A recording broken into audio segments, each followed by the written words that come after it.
Hello students, numerical करना है।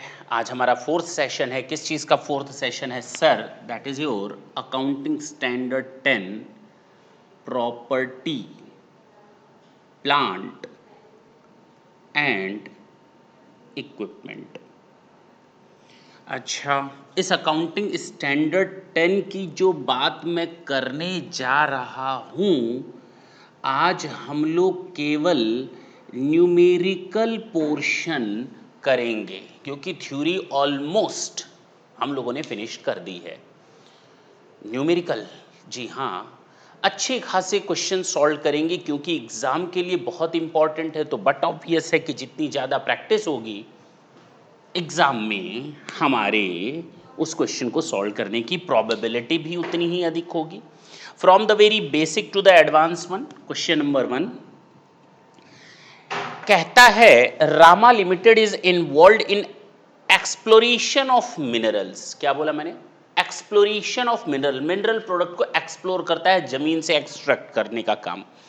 दे acquired a machine for ₹20 lakhs which is to be used in exploration of mineral. State whether AS10 is applicable on that or not.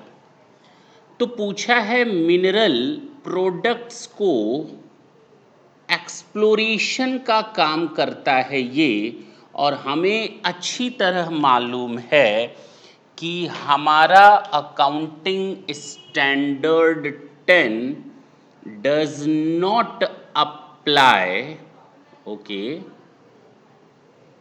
yes, biological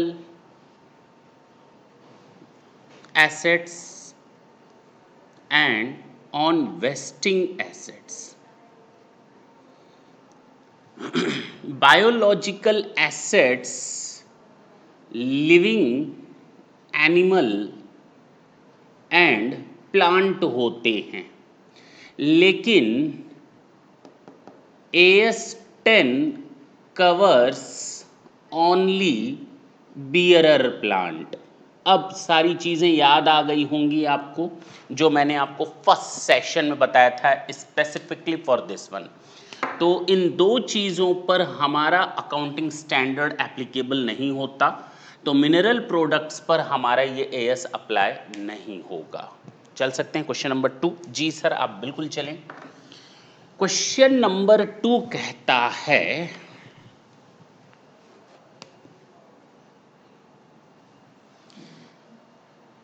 a public limited company whose main object stated in its memorandum of association is to purchase, acquire, contract, develop, cultivate and sells agricultural and urban lands, buys large plots of virgin land. Okay, एक company है, उसका memorandum of association है, वो कहता है bye करना है। क्या बाय करना है? एक्वायर करना है। ठीक है, क्या एक्वायर करना है? कॉन्ट्रैक्ट करना है। किस तरह का कॉन्ट्रैक्ट करना है? डेवलप करना है।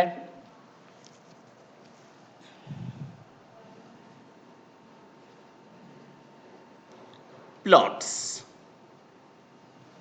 जो जमीन होती है ना, उनको खरीदना, बाय करना, उनको डेवलप करना, बिल्डिंग्स बनाना या प्लॉटिंग करके सेल करना। Okay, develop and cultivate them and sells them to a small plots. Okay, land purchased by the company and the cost of the development has been consistently grouped under the fixed asset and balance sheet. Now they just want to show them as fixed asset. Is it correct or not? हम लोग अच्छी तरह जानते हैं solution में कि जो fixed asset या टेंजिबल एसेट होती है या प्रॉपर्टी प्लांट एंड इक्विपमेंट। अब मैं फिक्स्ड एसेट बोलने के बजाय या टेंजिबल फिक्स्ड एसेट बोलने के बजाय अगर मैं प्रॉपर्टी प्लांट और इक्विपमेंट बोलूं तो that is in accordance with the accounting standard 10। ठीक है ना? तो अगर कोई प्रॉपर्टी प्लांट और equipment fixed asset, fixed tangible asset तब मानी जाती है अगर उस पीपीई से दो कंडीशंस फुलफिल हो जाएं। पहला कि held to produce and expected to have life more than one accounting period. हाँ, तो ये पीपीई का कंडीशन है, लेकिन ये जो कंडीशन है हेल्ड टू सेल नहीं, हेल्ड टू प्रोड्यूस। तो अगर आप कोई एसेट हेल्ड करते हैं कुछ प्रोड्यूस करने के लिए, वो आपका पीपीई की कैटेगरी में आएगा। ये कंडीशन तो अकाउंटिंग स्टैंडर्ड 2 यानी स्टॉक यानी इन्वेंट्री के बारे में बताता है। कोई भी सामान, कोई भी ऐसा आर्टिकल और थिंग जिसको आप हेल्ड करते हैं सेल करने के लिए, दैट इज योर स्टॉक, वो आपका स्टॉक होता है। और अगर वो स्टॉक होता है तो why to consider it in according accounting standard 10। ये आपका अकाउंटिंग स्टैंडर्ड 10 में नहीं आएगा, ये आपका AS2 का हिस्सा बनेगा। अगर किसी कंपनी का मेमोरेंडम ऑफ एसोसिएशन बाय करता है, एक्वायर करता है, डेवलप करता है प्लांट लैंड को और उसको स्मॉल प्लॉट्स में सेल करता है, तो वो आपका अकाउंटिंग स्टैंडर्ड 2 की कंडीशंस फुलफिल करता है, ना कि अकाउंटिंग स्टैंडर्ड 10 की। आगे बढ़ सकते हैं। तो कंपनी का ये लॉजिक गलत है, कंपनी ने अपनी बैलेंस शीट गलत शो की हुई है। क्वेश्चन नंबर 3 की बात करेंगे। क्वेश्चन नंबर 3 है कृष्णा लिमिटेड एक्वायर्ड। ओके, क्या एक्वायर किया है कृष्णा लिमिटेड ने? मशीन 50 lakhs की मशीन परचेज किया है 50 lakhs का, फ्रेट है 1 lakh का, ठीक है।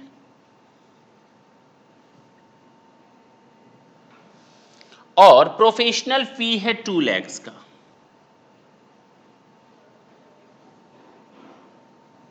आगे, general overhead incurred during the installation period 5 lakhs।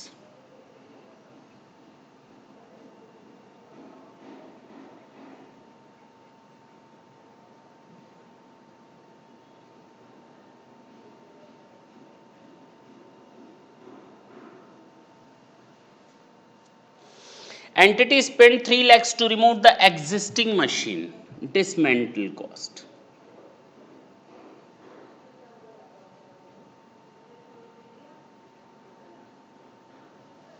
अच्छा,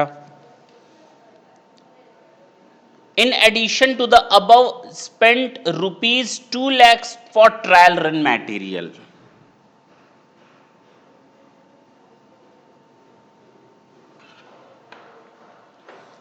The product manufactured during the trial run are sold।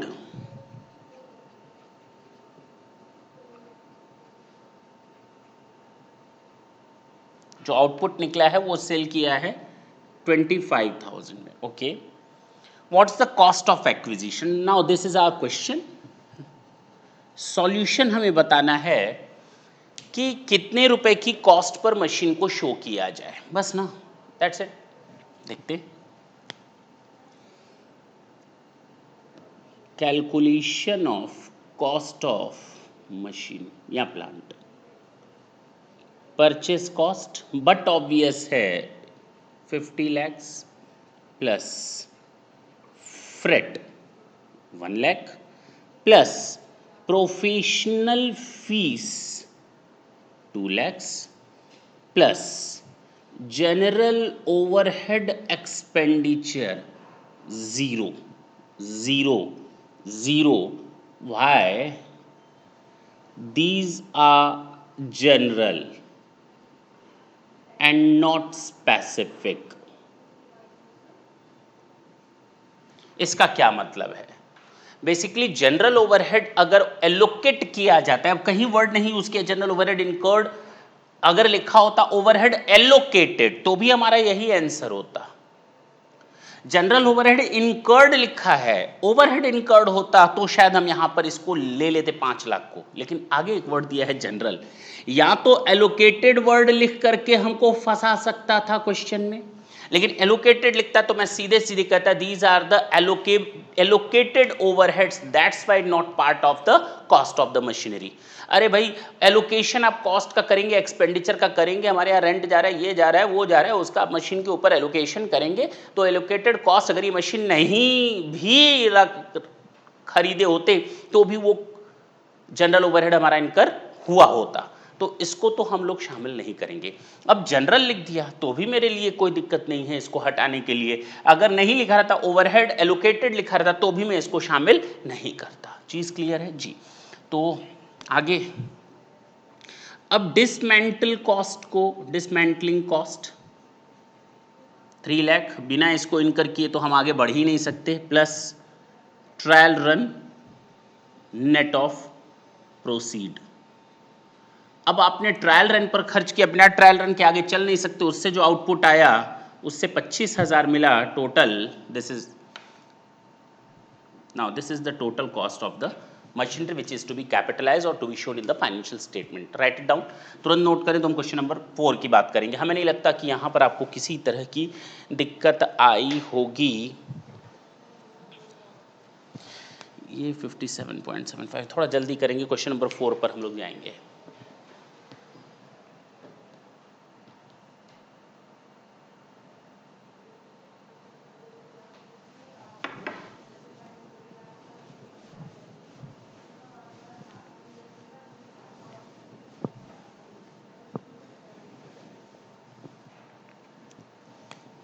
Question number 4 not 5, question number 4. Madhav Limited purchased plant and machinery in the year 89 को purchase किया है machine. कितने की machine है जरा वो बात कर लेते हैं, 45 lakhs की। तो उसको बैलेंस शीट में दिखाओ। Now a balance of rupees 5 lakhs still payable to the supplier for the same. Outstanding creditors for machine। हमारी लायबिलिटी साइड में एक आउटस्टैंडिंग दिख रहा था मशीनरीज के लिए, यानी एक क्रेडिटर्स था जिसने हमको मशीन बेची थी, उसने उधार पे माल बेचा था यानी मशीन बेची थी। सप्लायर ने बाद में 11-12 में इसको वेव कर दिया, यानी अब वो हमसे ये 5 लाख रुपए नहीं मांगेगा। कंपनी ने इसको पीएल में दिखा दिया। अब आप कमेंट करें,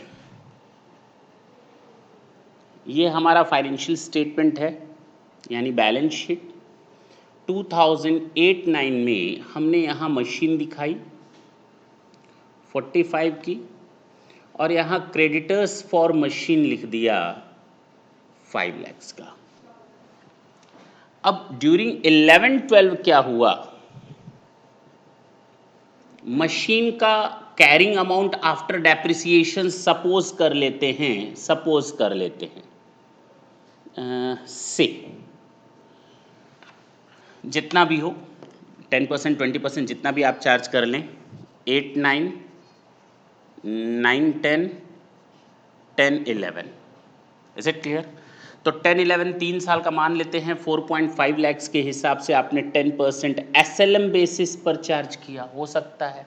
तो 13.5 आपने टोटल डेप्रिसिएशन चार्ज कर लिया, टोटल मान लेते हैं। तो इसके बाद आपका बचता है लगभग 41.5 lakhs। और यहाँ पर लिखा हुआ है क्रेडिटर्स फॉर मशीन। इसने 5 लाख वेव कर दिया। हम इसको कहाँ ले जाएं? जब क्रेडिटर्स अपनी लायबिलिटी यानी क्रेडिटर्स अपने अमाउंट को वेव कर देते हैं तो उसकी दो चीज़ें, क्रेडिट को तो ख़त्म होकर के क्रेडिट में ही जाना है या डेबिट को कम करना है। या तो इसमें से माइनस करो या तो पीएल के क्रेडिट में लिख दो। कहाँ ले जाएं? Sir better to write it down, transfer it to the PL account. अरे नहीं भाई, वही तो गलती कंपनी ने की। ये डायरेक्टली किससे बिलोंग करता है? इससे। अगर शुरू में इसने ये मशीन 40 में दी होती और आउटस्टैंडिंग नहीं होता तो हमने कितना दिखाया होता? यहाँ 40 दिखाया होता। तो भाई आज भी आप एक काम करो, 5 वेव हुआ है तो 5 यहाँ माइनस करने के बाद अब आप डेप्रिसिएशन चार्ज करो ना। प्रॉब्लम क्या है सर? रेट्रोस्पेक्टिवली नहीं इफेक्ट लेंगे क्या? नहीं लेंगे, कोई फर्क भी नहीं पड़ेगा अगर ले भी लेंगे तो। लेकिन हम लोग प्रोस्पेक्टिव मेथड को यूज करेंगे। अब इस चीज को आप विशेष ख्याल रखेंगे। Is it clear? This method is okay, this concept is clear because directly it relates to the cost of the machinery because the creditor was specific. Is it clear? जी सर। हटा सकते हैं इसको। तो बुक ने क्या किया है, इस कंपनी ने क्या किया, माधव लिमिटेड ने गलत ट्रीटमेंट किया इसको पीएल में क्रेडिट करके। आप लोग ऐसा कोई काम नहीं करेंगे, कमेंट लिख देंगे। अच्छा जी, क्वेश्चन नंबर 5 की बात करते हैं। Vaman Limited took a building on lease for 25 years. Building on lease for 25 years. Okay. They spent around 1 crore to make it suitable for their requirement. 1 crore में अपने स्पेसिफिक रिक्वायरमेंट के लिए इसने जमीन को कन्वर्ट किया. Renovation took around a year. Okay,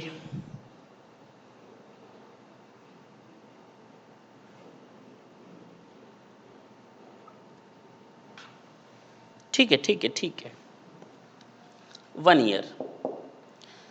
और company ने इस 1 साल में 12 लाख रुपए लीज रेंट का पे कर दिया. ठीक,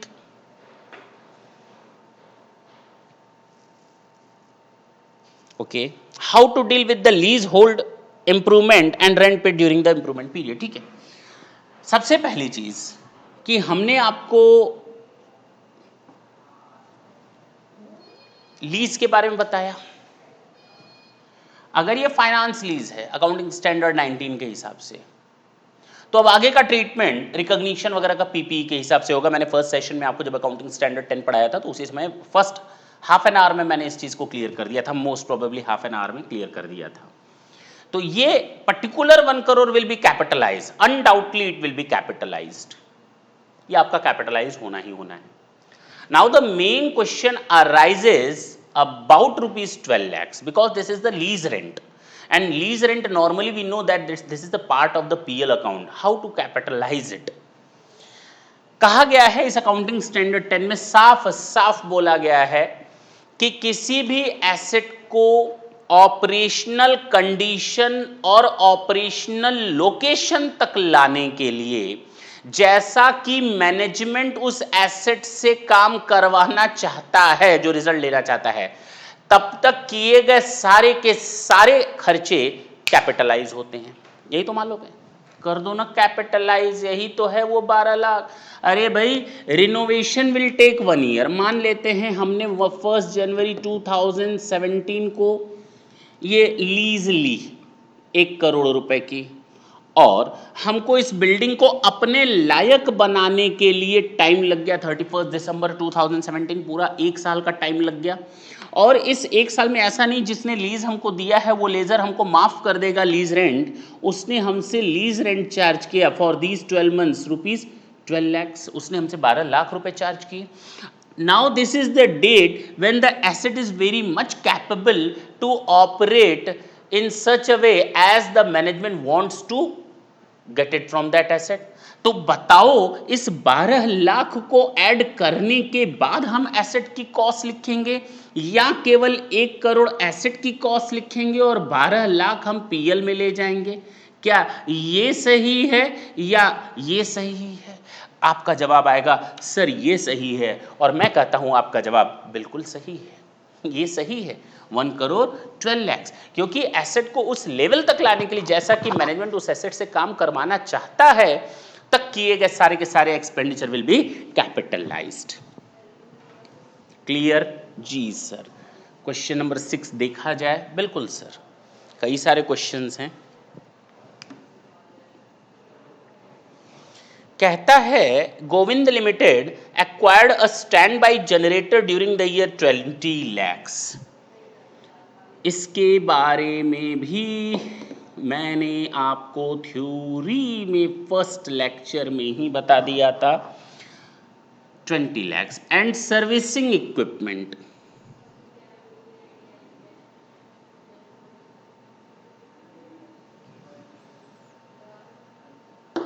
30 lakhs. बताओ ये कैपिटलाइज होगा या नहीं? बिल्कुल होगा, बिल्कुल होगा, 100% होगा. ये 50 lakh should be capitalised. Question बेकार सा था, लेकिन चूंकि थ्योरी पढ़ रखी है उससे रिलेटेड क्वेश्चन था, तो अब आपको जल्दी समझ में आ गया कि ऐसा क्यों. तो स्टैंड बाय इक्विपमेंट और सर्विसिंग इक्विपमेंट नॉर्मली उसी समय यूज होते हैं जब हमारा मेन इक्विपमेंट डिस्टर्ब हो जाए. हमने जनरेटर लगा, हमने इन्वर्टर का सारा सिस्टम लगा रखा है, इन्वर्टर फ्लॉप कर गया, तुरंत जनरेटर को चलाओ। स्टैंड बाय इक्विपमेंट जनरेटर है ना, तो उस जनरेटर को जबरदस्ती चलाओ is not fair. If our inverter system is working then it is okay, but what about the generator, it is idle for 1 to 2 years, तो क्या उस पर हम कैपिटलाइज करके डेप्रिसिएशन चार्ज करेंगे? बिल्कुल करेंगे, क्योंकि वो रेडी टू यूज है। क्लियर हुआ? तो आप इसको कैपिटलाइज करेंगे। क्वेश्चन नंबर 7 की बात करते हैं। On 1st April 16, Vishnu Limited installed a machine in the rented premises at a cost of rupees 25 lakh. 1st April 16 को विष्णु ने रेंटेड प्रीमाइसेस में एक मशीन इंस्टॉल की। ठीक है, मशीन है ना, मशीन को लगाया कितने का है? 25 लाख में, जिसकी लाइफ 3 साल है। Okay. As per the rental agreement, the machine should be discommissioned and the building should be bought into the original position. अब चूंकि ये मेरा रेंटेड प्रीमाइसेस है, अब 3 साल की लाइफ है, और उसके बाद मान लेते हैं हम इस जगह को छोड़ करके जा रहे हैं, क्या हम उस मशीन को उस जगह पर छोड़ कर जाएंगे या उसको भी लेकर के जाएंगे? क्योंकि वो मेरी बिल्डिंग नहीं है, रेंटेड प्रीमाइसेस है। सर आप भी ऐसी बात करते हैं ना, मशीन को क्यों छोड़ करके जाएंगे, उसको आप लेते जाइए। अब मशीन को ले जाएं तो उसका पूरा फर्श वर्श जो है, फ्लोरिंग वगैरह सब तोड़ ताड़ करके निकाल करके मशीन को ले जाऊं, या उस बिल्डिंग को उस कंडीशन में दे करके जाऊं जिस कंडीशन में मैंने उस बिल्डिंग को लिया था? सर मकान मालिक चिल्लाएगा, वो दौड़ा देगा, वो हमारे साथ एक कंडीशन पहले ही रखेगा कि भाई जिस कंडीशन में आप हमसे बिल्डिंग ले रहे हैं उसी कंडीशन में हमको बिल्डिंग रीस्टोर करके दीजिएगा। आप अपनी प्लांट लगाइए, मशीनरी लगाइए, we have no any objection on that, but as and when you will vacate the property, at that time you have to restore the property as I am giving right now to you। तो इस तरह की condition कुछ रखी हुई हैं। कहता है कंपनी अगर 3 साल बाद ऐसा उस मशीन को डिसमेंटल करेगी ना, तो यहाँ कह सकते हैं कि रीस्टोर करेगी, तो रीस्टोरेशन कॉस्ट आ जाएगी 4 लाख रुपए, तो वो भी 3 साल बाद। ठीक है ना? अब कहता है हम करें तो करें क्या? अगर कॉस्ट ऑफ कैपिटल 10% के या इंटरेस्ट रेट 10% पर एनम के हिसाब से है, क्योंकि ये 4 lakh will B incurred after 3 years। तो अब क्या करें? सीधा सा हिसाब है, सॉल्यूशन मैंने इसके बारे में बताया था आपको। जब मैंने इसके बारे में बताया था तो एस्टिमेटेड लायबिलिटी के बारे में कुछ बताया था। अभी हम जर्नल एंट्री भी करना सीखेंगे, ग्रेजुअली विल डू दैट। तो अभी तो प्रॉब्लम ये है how to show the cost of the machine. तो कॉस्ट ऑफ द मशीन हो जाएगी purchase cost, okay, 25 lakhs plus restoration cost या लायबिलिटी कितना? Present value of ₹4 lakhs as at the rate of 10% per annum. आपने अगर capital budgeting या financial management पढ़ रखा है तो आपको अच्छी तरह से मालूम है time value of money present value में कैसे कन्वर्ट करते हैं। जी, आज की डेट में 1 रुपए का दाम 1 रुपए है। 1 साल बाद 1 रुपए का दाम 0.91 हो जाएगा। कैसे? 1 डिवाइडेड बाई 1.10, यानी 1 साल बाद का 1 रुपया या आज का 0.91, बोथ आर इक्वल। आज का 1 साल बाद का 1 रुपया या उसकी आज की डेट में प्रेजेंट वैल्यू, आज मुझे कहो 91 पैसा दो या मुझसे 1 साल बाद 1 रुपया ले लो, बोथ आर सेम। ये हम डिटेल में डिस्कस कर चुके हैं एफएम में, लेकिन फिलहाल हम उस चीज़ के पीछे नहीं भाग रहे। 1 रुपये को 3 साल बाद अगर मैं बात करूं, 2 साल बाद, तो ये हो जाएगा 0.82, और 1 रुपये को 3 साल बाद अगर मैं बात करूं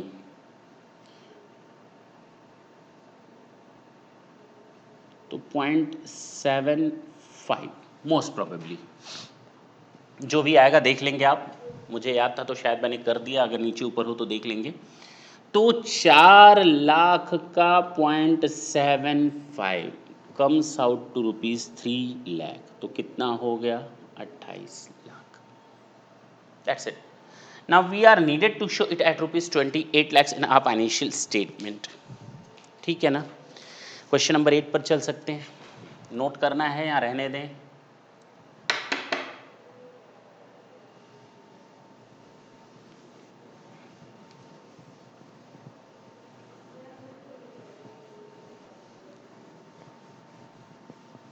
question number 8. As per the accounting policy of Vamna Limited, it fully 100% depreciate in the year of purchase the asset whose cost is less than 50,000.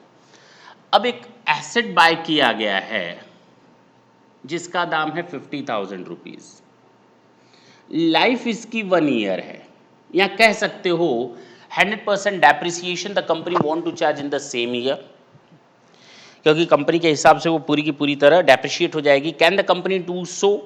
क्योंकि कंपनी के लिए ये इमैटेरियल है.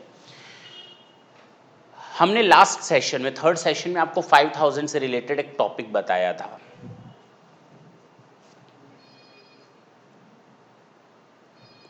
मैंने कहा था कि अब वो हिसाब किताब नहीं रहा. Schedule 2 of the companies act 2013 के हिसाब से भी अगर बोला जाए तो अब उसने ऐसा कहने से मना कर दिया है 5,000 और lesser than 5,000 rupees value of assets should be right of immediately. अब ऐसा कोई कंसेप्ट नहीं है. अब अगर 10,000 की कोई एसेट है, इमैटेरियल है, उसकी यूजफुल लाइफ 1 साल से कम है, if you just want to transfer it to your PL account you can do so.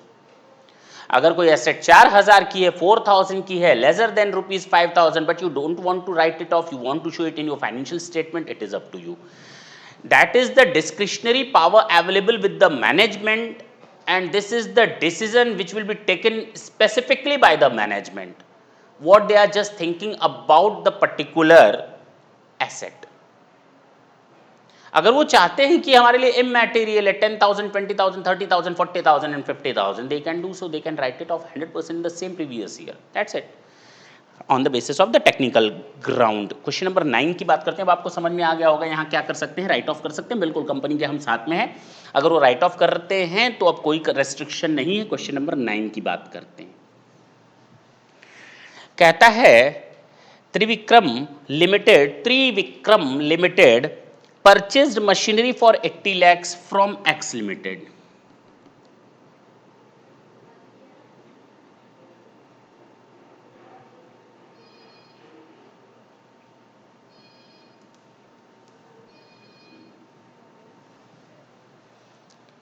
Ten 11 में 80 लाख की. Okay. And install the same immediately. Price includes excise duty rupees 8 lakhs.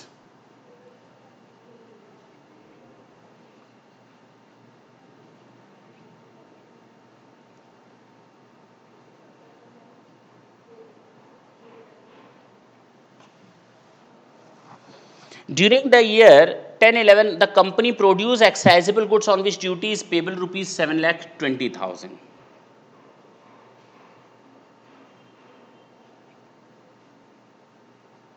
Company's excise duty liability on production rupees 7.2 lakhs. Okay. Journal entries करनी है आपको. हम इसका solution देते हैं.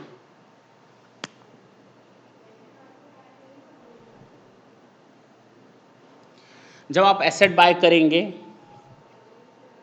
तो machine account debit to bank. We know that we are needed to pay rupees 80 lakhs in totality, but the cost of the machinery is 72 lakhs and there is rupees 8 lakhs which relates to excise duty and which can be recovered, which can be set off out from the total liability payable on the production of the goods. तो हम इस 8 lakhs का CENVAT credit ले सकते हैं ना. CENVAT credit receivable. Is it clear जी. साल के अंत में पता चला कि कंपनी की एक्साइज ड्यूटी लायबिलिटी है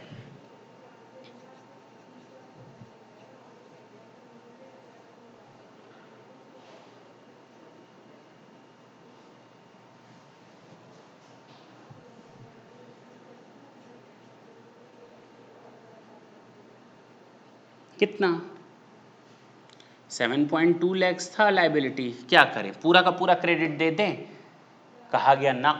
अगर आप सैनवेट क्रेडिट रूल्स पर जाएंगे और फिक्स एसेट या जो कैपिटल गुड्स होते हैं उन पर आपको 50% एक साल में मिलता है, रेस्ट 50% आपको नेक्स्ट ईयर में क्रेडिट मिलती है। आप 100% कैपिटल गुड्स की क्रेडिट एक साल में नहीं ले सकते। कितनी ले सकते हैं? 50% ले सकते हैं। कितनी ले सकते हैं? 50% इन द सेम ईयर ले सकते हैं। The rest you are needed to pay to the government. This is your result. Note कर लें। तो हम लोग क्वेश्चन नंबर 10 पे चलेंगे।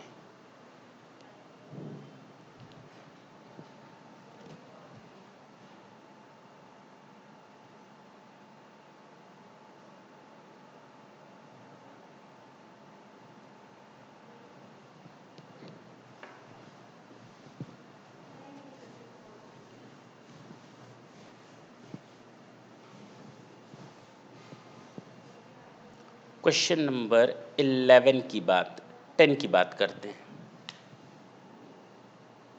क्या कहता है ये क्वेश्चन? 1 अप्रैल 16 को राम लिमिटेड ने परचेस की है car.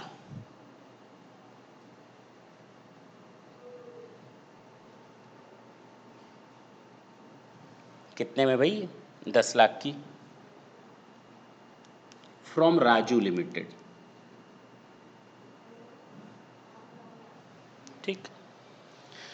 Even though the supplier's normal credit policy is 3 months, average collection period है राजू लिमिटेड का, 3 महीने के अंदर वो नॉर्मली पैसा ले लेता है। लेकिन दोनों के बीच में एग्रीमेंट हुआ कि 10 lakh will be paid after 2 years।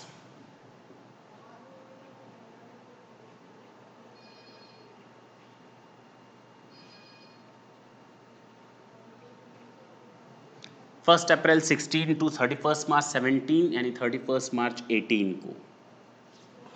ठीक है ना, 2 साल हो जाएगा, 16 17 17 18 दिया भी हुआ है 31 March 18। Assume borrowing rate applicable to the entity.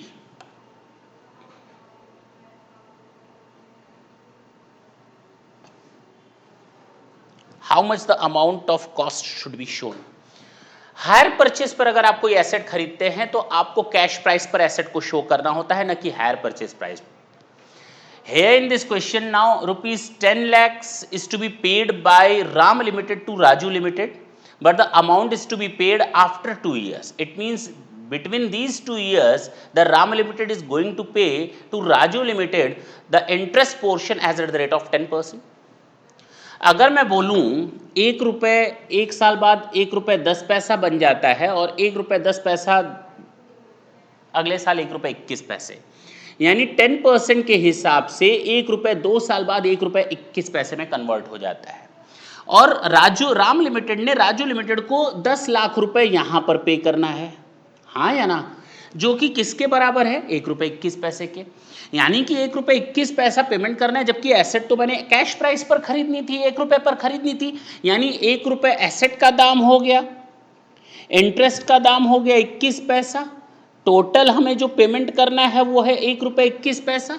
Total मैं पेमेंट कर रहा हूं 10 लाख रुपए, तो can be able to calculate the cash price of the asset. It is very easy. अब चाहे आप इसको प्रेजेंट वैल्यू फैक्टर का नाम दे दें, 1 रुपये 21 पैसा आज की डेट में 1 रुपये है, तो 10 लाख रुपए आज की डेट में कितना होगा, आप अपना कैलकुलेशन कर लें।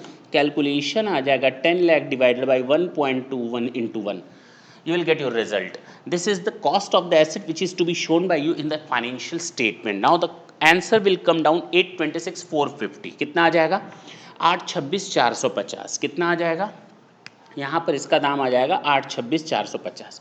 तो सर आप इसको शो कैसे करेंगे? देखो ना, कैश प्राइस पर एसेट को शो किया जाता है तो एसेट अकाउंट या plant account debit to supplier यानी राजू लिमिटेड।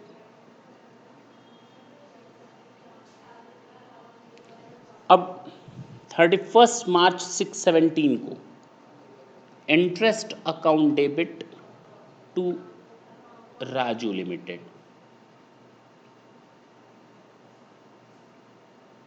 10%। पीएल में ट्रांसफर कर देंगे आप इसको। आपको मालूम है क्या करना है, हम यहाँ जर्नल एंट्री बताने के लिए तो बैठे नहीं है, लेकिन फिलहाल अरे मतलब जर्नल एंट्री मतलब हायर परचेस की। आपको मालूम है interest will be transfer to the PL account at the end of the year. Now in the next year the total liability comes out to ₹889,105। नहीं, शायद इतना आएगा, ठीक है ना, जो भी हो 88,909 ऐड करें दोनों को 80, अच्छा अच्छा अच्छा अच्छा अच्छा अच्छा, ये 1 लाख हो गया ना, 9,09,000 हो जाएगा, 9,09,000, ठीक। अब तीसरे साल interest account debit to Raju limited 10%, 90,909,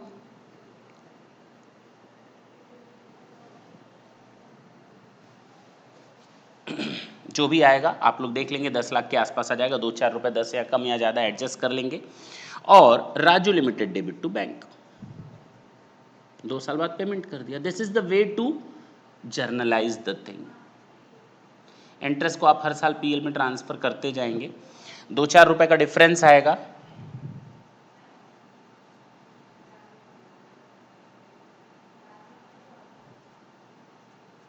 ₹4 ज़्यादा है। This is your answer, 90,905। Is it clear? We did the adjustment of ₹4।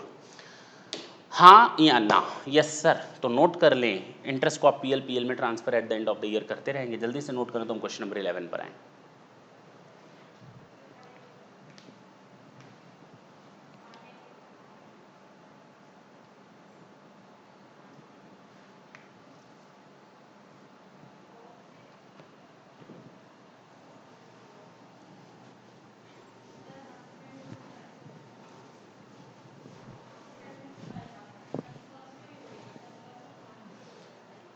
Question number 11 की बात करते हैं जी, ढंग से सुनेंगे। Rahim Limited is involved in cement manufacturing. The company completed construction a new building. Okay. एक रहीम लिमिटेड है जो सीमेंट मैन्युफैक्चरिंग का काम करता है। इसने एक बिल्डिंग को कंस्ट्रक्ट करने का काम लिया है। ओके। जो कि 25 लाख है। कितने में शो किया है इसने? 25 लाख। अब बिल्डिंग कंस्ट्रक्शन किसके लिए? सीमेंट मैन्युफैक्चरिंग है और इसने बिल्डिंग बनाई। क्या कोई सीमेंट मैन्युफैक्चरर अपने लिए बिल्डिंग नहीं बना सकता? अरे सर बनाएगा तो उस समय सीमेंट कहाँ से लेगा? बाहर से लेगा। अपना सीमेंट थोड़ी यूज करेगा, AS2 वाला इन्वेंट्री अपने बिल्डिंग में यूज करेगा। सर आप भी मजाक करने वाली बात करते हैं ना, क्यों नहीं यूज करेगा सीमेंट? अरे मैं अपनी बिल्डिंग बना रहा हूँ, मेरे घर पे सीमेंट रख, मेरे बिजनेस में सीमेंट रखा हुआ है, मैं बिल्डिंग बिजनेस के लिए बना रहा हूँ। अब 25 लाख में शो कर रहा हूँ कि मेरे बिल्डिंग की कॉस्ट आई है और मैंने कुछ सीमेंट इसमें अपने बिजनेस का यूज़ किया जो कि स्टॉक की तरह था, उसको मैं सेल करता, मैंने सेल न करके अपनी बिल्डिंग में लगा दिया। अब जो स्टॉक मेरे पास था उसमें से जितना मैंने सीमेंट लगाया है उसकी बात मैं करता हूँ। Cement required for construction is taken from its warehouse. Sir ये तो आपने पहले ही बता दिया। Total cement used for the construction is 1,000 bags and the company generally sells each bag at ₹500 while the cost of the bag is ₹400। 1,000 bags लग गए। Sale price होती है 500 पर बैग की, जबकि cost price 400 rupees per bag की है। Okay. And the accountant capitalize 5 lakhs to the building cost. Accountant ने क्या लोचा किया? उसने सीधे सीधे 1,000 इंटू 500 यानी 5 लाख रुपए इसमें शामिल कर लिए। यानी बिल्डिंग की जो कॉस्ट 25 लाख आई है ना, उसमें सीमेंट है जो इंटरनल यूज हुआ है 1,000 बैग्स 500 के हिसाब से यानी 5 लाख रुपए, और अदर कॉस्ट आई हैं लगभग 20 लाख रुपए। कुछ ऐसा ही है। कुछ आगे बढ़ लेते हैं क्वेश्चन में। Before construction of the building, the site was rented to a neighbor company for parking their vehicle for 3 months. The rental income is around 25,000 for 3 months. Okay. And the accountant, what did the accountant? The accountant deducted the rental income from the cost of the PPE. हुआ क्या था? एक rental income मिल गई। भाई property construct होने में ऐसा थोड़ी आज सीमेंट लगाया आज बिल्डिंग खड़ी हो गई, नहीं भैया, it will take time and if it requires time and it requires 3 months of the time period and during 3 months I rented the premises for ₹25,000। हाँ या ना। और जो ये 25,000 मिला है ना, हमने इसको इसमें से माइनस कर दिया, यानी टोटल कॉस्ट आई थी 25,25,000, जिसमें से मैंने 25,000 माइनस कर दिया, कॉस्ट लिख दिया एसेट का 25, यानी टोटल दाम था 25,25,000, जिसमें 5 लाख ही 20 लाख ही और 25,000 ये हमने डिडक्ट कर दिया है, यानी 20,25,000 रुपये दाम रहा होगा। 25,25,000 माइनस 25,000, 25 लाख पर हमने एसेट को शो किया हुआ है, कुछ इस तरह से हिसाब किताब था। Now tell me, is this the correct situation of the property which is to be shown in the financial statement? Is it in accordance with the accounting standard 10? मैंने आपको ये बात पहले ही बता रखी है, आपका जवाब आ रहा होगा ना, आपका जवाब आ रहा होगा ना, ये सही तरीका नको। तो क्या करेंगे आगे? सबसे पहले जो हम इंटरनल प्रॉफिट्स कंसीडर कर लेते हैं, it should be avoided, it must be eliminated. Internal profits हो गए, एबनॉर्मल गेन्स या एबनॉर्मल लॉसेस हो गए मटेरियल लेबर ओवरहेड्स में, all these things should be avoided जी।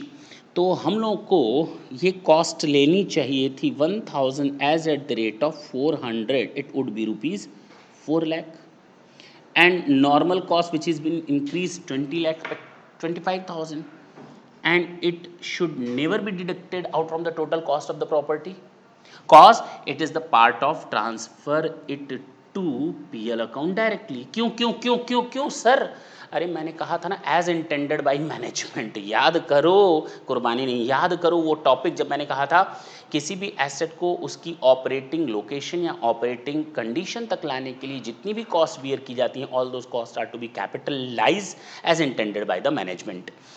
क्या इस रेंटल इनकम से हमारी प्रॉपर्टी से कोई ताल्लुक़ रखता है? नहीं सर, ये हमारी प्रॉपर्टी से कोई ताल्लुक़ या रिलेशनशिप नहीं रखता। Total cost would be 24,25,000। Yes sir, this is our answer. हम चलेंगे क्वेश्चन नंबर 12 पर, अगर नोट कर सकते हैं तो नोट कर लें।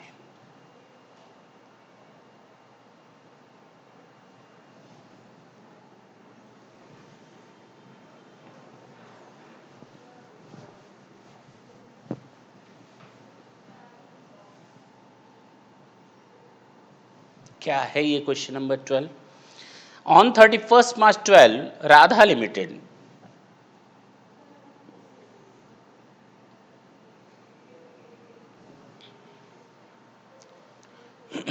traded an old machine having a carrying amount of rupees 16,800, यानी इसकी बुक वैल्यू जो है वो है 16,800 रुपये की, हमारी बैलेंस शीट में कैरिंग अमाउंट इसकी दिख रही है। And paid cash difference of rupees 6,000 for new machinery having a total cash price. Exchange कर लिया, न्यू मशीन ले ली, और न्यू मशीन की जो कैश प्राइस है दैट इज रुपीज 20,500। हाँ, कैश पे कर दिया 6,000 का, balance rupees 14,500 exchanged with old, यानी 16,800।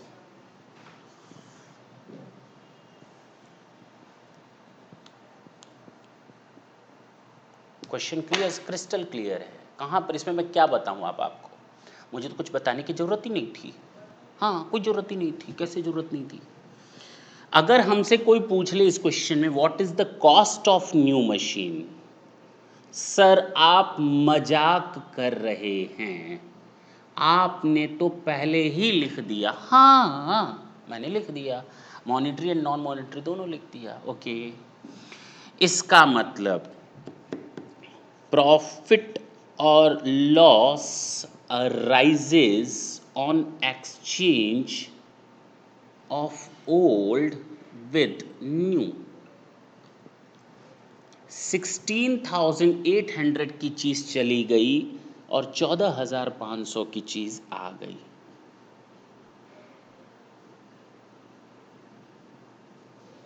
That's it, this is our answer. नई मशीन अगर मैं मार्केट से खरीदने जाता the cost would be rupees 20,500, I am agree with that. 20,500 की एसेट आई जिसमें से 6,000 हमने कैश दिया और 14,500 के बदले मैंने 16,800 की अपनी एसेट उठाकर उसके मुंह पर दे मारी, लेकिन उसके बावजूद मुझे लॉस हो गया 2,300 रुपये का। नोट करें तो हम आगे चलें।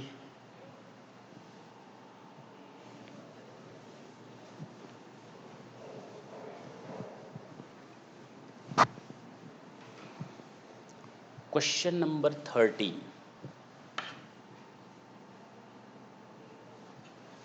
कहता है बुद्धा लिमिटेड, किसकी बात कर रहा है? बुद्धा लिमिटेड की बात कर रहा है। Issued 50,000 equity share.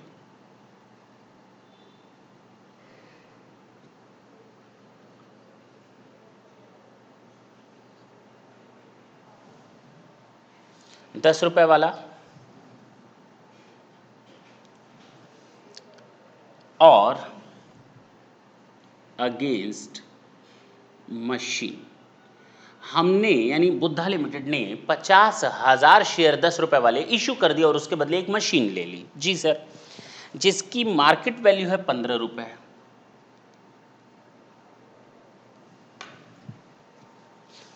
बताओ इस एसेट को कितने पर शो करें, 5 लाख पे या 7,50,000 पे? Now fair value is not given. Okay, fair value of asset given up can be measured reliably। Okay, जो एसेट आप छोड़ रहे हैं, जो चीज़ आप छोड़ रहे हैं, गिवन अप कर रहे हैं 50,000 शेयर, उसकी मार्केट वैल्यू तो आप जानते हैं ना। आप अगर मार्केट में चाहते तो इस एसेट को, इस शेयर्स को 7,50,000 में सेल आउट कर सकते थे। Then the cost of the machine is rupees 7,50,000। That's it. This is our answer। थोड़ा जल्दी करेंगे तो क्वेश्चन नंबर 14 पर हम बात करेंगे।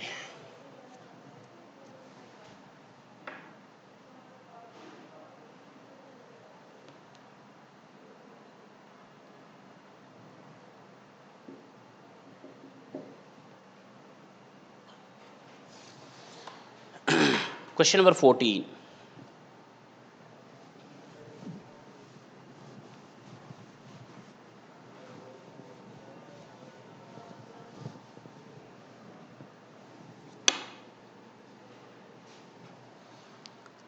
एंटिटी ए या मेसर्स ए बोल दें, एक्सचेंज करता है कार एक्स। इसके पास कार एक्स है with a book value of ₹13,000, जिसकी बुक वैल्यू है 13,000 रुपये, फेयर वैल्यू है 13,250 रुपये। ओके, फॉर कैश ऑफ ₹150, यानी कैश पे करता है ये कंपनी। अब इसके पास एक ऐसी चीज़ है, छोड़ दो। अब मेसर्स ए ने कोई कैश पे किया है 150 का, ठीक है, और कार वाई ले लेता है जिसकी फेयर वैल्यू है 13,100। अब बताओ किसको देता है? किसी मिस्टर को देता होगा। अब क्या करें? मेरे पास मेरी बैलेंस शीट में एक कार दिख रही है जिसकी बुक वैल्यू 13,000 है, market value fair market value 13,250 है। मैंने कार वाई ले ली, कार एक्स हटा करके कार वाई ले ली। कार वाई जो ली है उसकी मार्केट वैल्यू है 13,100 और मैंने कैश पे किया है 150। इसका मतलब जो एसेट आ रही है उसको कितने पर शो करें? अगर आप कहते हैं सर 150 ये हो गया और 12,850 ये 950 हो गया, ये इस पर शो करें, या आप ये प्ली दे सकते हैं सर 13,000 बुक वैल्यू है और 12,850 ये है। अब जो मैं आपको शो बताने जा रहा हूं, अब बताओ 12,850 रुपये पर शो करें या 12, क्योंकि ये तो कैश पे किया गया है, तो 13,000 पर शो करें या 13,100 पर शो करें? प्रॉब्लम यही है, प्रॉब्लम इसी 100 रुपये की है। 13,000 या 13,100 किस पर शो करें? मेरे तो कुछ समझ में नहीं आ रहा, क्यों? क्योंकि car Y account debit to car X to cash.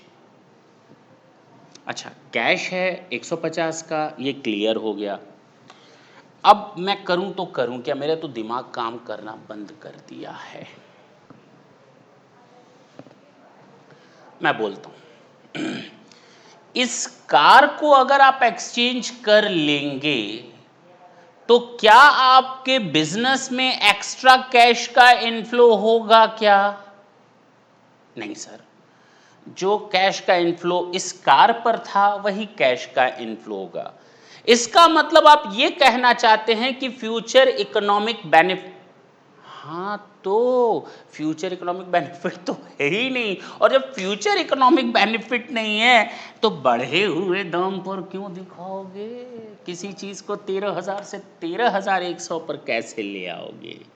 जी हाँ जी, ये हो गया 12,850, यानी 13,000 की कार को आपने एक्सचेंज कितने में कर दिया? 12,850 में। बाकी जो बचा प्रॉफिट या लॉस वो आप जाने, वो पीएल में आप ट्रांसफ़र कर देंगे। मैं देखता हूँ इसने क्या लिखा है। जी जी जी जी जी, ठीक है ना?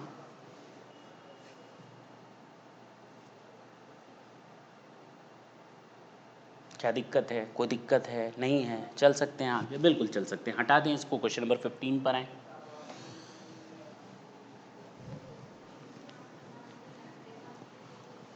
अच्छा,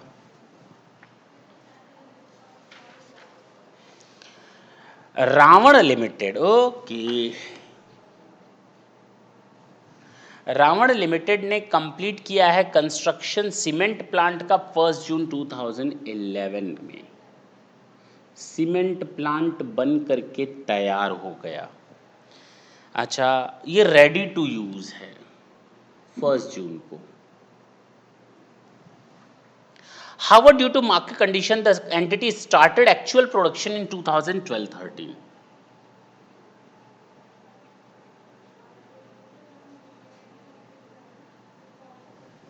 Okay.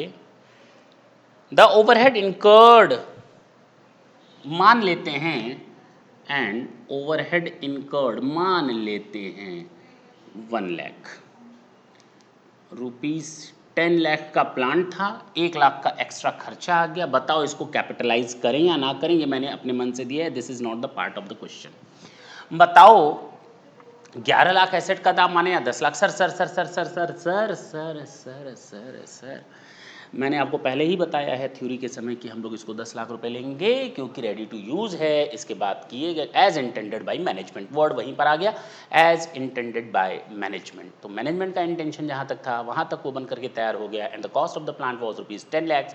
Beyond that whatever the expenditure you are incurring, all those expenditure will not be या shall not be capitalized, it must be written off immediately। yes sir, तो 1 लाख रुपए को आप कैपिटलाइज नहीं करेंगे। तो बच्चों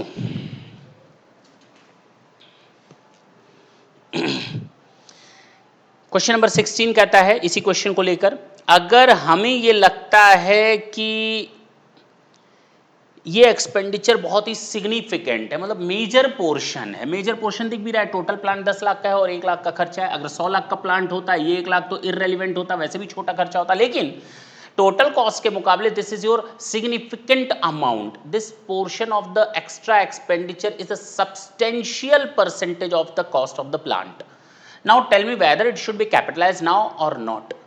आप कहेंगे नो, अमाउंट बड़ा हो या अमाउंट छोटा हो, अमाउंट रेलिवेंट हो, स्मॉल अमाउंट हो या बिगर अमाउंट हो, लार्जर अमाउंट हो या लोअर अमाउंट हो, कोई फर्क नहीं पड़ने वाला। You have to write it, ये इमैटेरियल फैक्ट होता है। अरे मैंने कोई बहुत ज़्यादा अमाउंट इनकर कर दिया किसी एडवर्टीजमेंट में, तो क्या उसको आप कैपिटलाइज कर दोगे? क्या उससे कोई इनकम आने लगे, इनफ्लो होने लगेगा क्या? नहीं जी नहीं।